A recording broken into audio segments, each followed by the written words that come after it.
जाओ।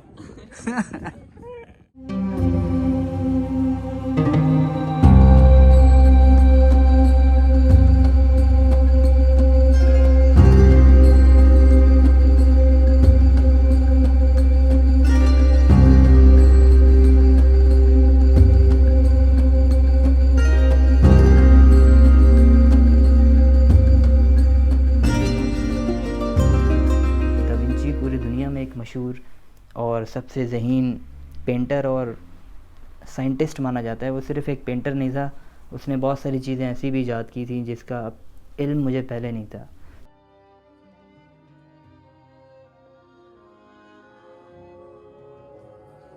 म्यूज़ियम कह लें या इसकी सारी जो मशीनरी वो यूज़ करता था उस दौर में पेंटिंग्स के लिए, ये सारी चीज़ें यहाँ पर रखी हुई हैं। विंची की कुछ यहाँ पर हिस्ट्री भी लिखी हुई है। वो लोम्बार्डी में पैदा हुए थे, मिलान के करीब। उस बंदे ने मुझे कहा कि तुम दा विंची को जानते हो? मैंने कहा लियोनार्डो दा विंची? उसने कहा हाँ लियोनार्डो दा विंची। मैंने कहा हाँ बिल्कुल जानता हूँ, जिसने मोनालिसा की पेंटिंग बनाई थी। अच्छा, ये बंदा मुझे वेनिस में मिला था, एक रीजन है वेनिस का, दूर से दूरों में। तो मेरी थोड़ी बहुत उससे और बात हुई थी। उसने कहा दा विंची के म्यूज़ियम में जाओगे? मैंने कहा उसका म्यूज़ियम मुझे पता नहीं है कहाँ पर है। उसने कहा जहाँ पर अभी हम खड़े हैं यहाँ से तकरीबन 500-600 मीटर की दूरी पर इसका म्यूज़ियम है। अगर तुम वहाँ जाओ तो दा विंची की पूरी लाइफ और जो जो चीज़ें उसने अपनी ज़िंदगी में इंस्ट्रूमेंट्स यूज़ किए थे और इस्तेमाल किए थे, जो नई चीज़ें ईजाद की थी, वो सारी हिस्ट्री वहाँ पर मौजूद है। उसने मुझे बताया तो मैं एक्साइटेड हुआ है और थोड़ा क्यूरियस हुआ कि दा विंची पूरी दुनिया में एक मशहूर और सबसे ज़हीन पेंटर और साइंटिस्ट माना जाता है। वो सिर्फ़ एक पेंटर नहीं था, उसने बहुत सारी चीज़ें ऐसी भी ईजाद की थी जिसका इल्म मुझे पहले नहीं था। तो मैं आपको बताता हूँ कि उसका दा विंची का जो एक पूरा म्यूज़ियम टाइप का एक होम बना हुआ है वेनिस के एक रीजन में, दूर से दूर में, जहाँ पर उसकी सारी ये चीज़ें रखी हुई हैं। उसका विज़िट जब मैंने अंदर से किया तो बिल्कुल एक हैरानकुन चीज़ें थी। जो उसने ज़मीन से पानी निकालते हुए पंप, जो ज़मीन से निकालता है पंप, वो भी दा विंची की ही ईजाद थी। और वहाँ पर उसकी सारी अभी तक चीज़ें पुरानी रखी हुई हैं जो उसने 50।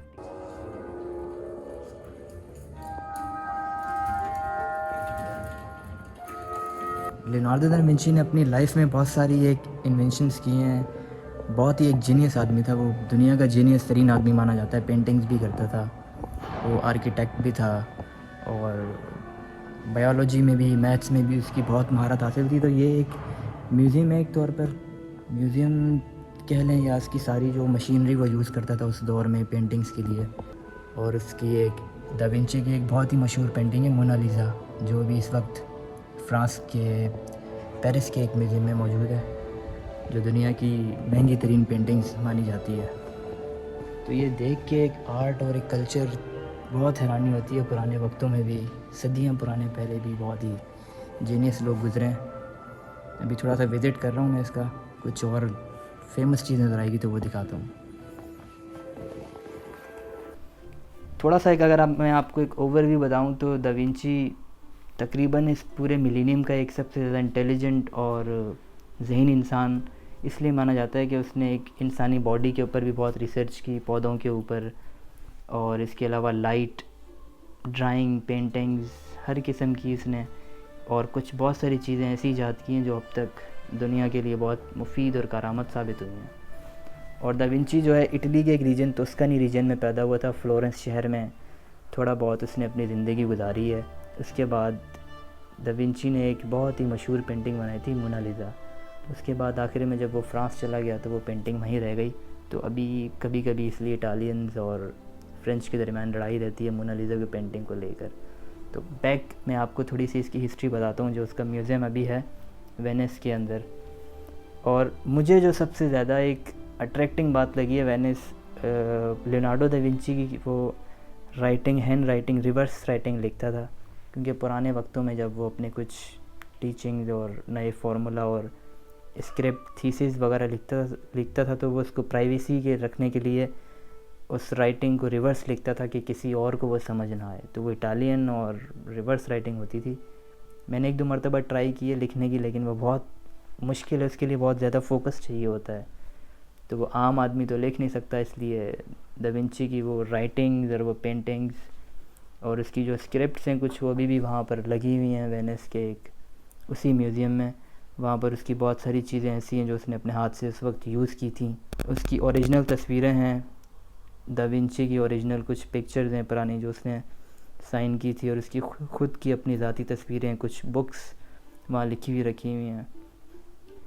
तो इस बंदे ने जो मुझे वेनिस में मिला था, इसने एक इंस्टेंट तौर पर एक आइडिया दिया वहाँ पर जब मैंने देखा तो सफ़र के बाद। और इसीलिए मैं आपको अक्सर कहता हूँ कि सफ़र करने से बहुत एक्सपोजर मिलता है। मुझे इस एक्सपीरियंस के बाद बहुत सी ऐसी नॉलेज इन्फॉर्मेशन मिली जो पहले मुझे नहीं पता थी या मैंने पढ़ी नहीं थी इसके बारे में, दा विंची के बारे में। तो उसको ख़ुद से देखना और उसकी ज़ाती चीज़ें देखने के बाद ऐसा लगता है कि वाकई एक दा विंची बहुत ही इंटेलिजेंट और जीनियस किस्म का आदमी रहा है पुराने वक्तों में। और ये दा विंची की पूरी एक कहानी थी।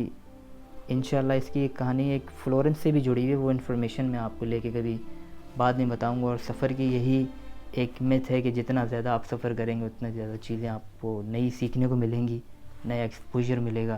तो सफ़र अपनी ज़िंदगी में करते रहें, क्योंकि ज़िंदगी एक सफ़र है और इसी सफ़र से हमने सीखते रहना है।